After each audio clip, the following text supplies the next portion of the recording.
பாவம் செய்யாதிருப்பாயாக அப்படின்னு சொல்ற அந்த வார்த்தைக்கு ஏற்ற ஒரு கீழ்ப்படிதல் என்ன?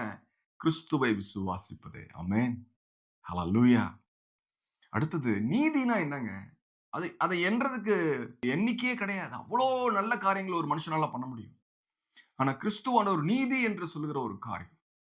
தி ரைச்சியஸ் ஆக்ட் ஆஃப் காட் அப்படின்னு சொல்லி பார்க்கும்பொழுது, or the righteous act of Jesus Christ அப்படின்னு சொல்லி பார்க்கும்பொழுது, அவர் என்ன சொல்றாரு?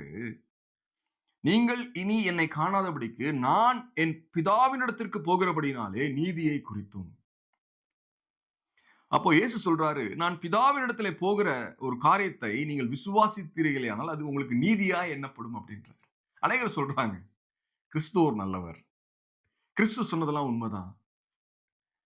அவர்ட்ட நல்ல கேரக்டர் இருந்துச்சு. அவரு ஒரு சூப்பர் ஹியூமன் பீயிங்கா இருந்தாரு. இந்த உலகத்துல இருக்கிற பல சூப்பர் ஹியூமன் பீயிங்ல அவர் ஒருத்தர் அப்படி சொல்லி லைட்டா சொல்றாங்க.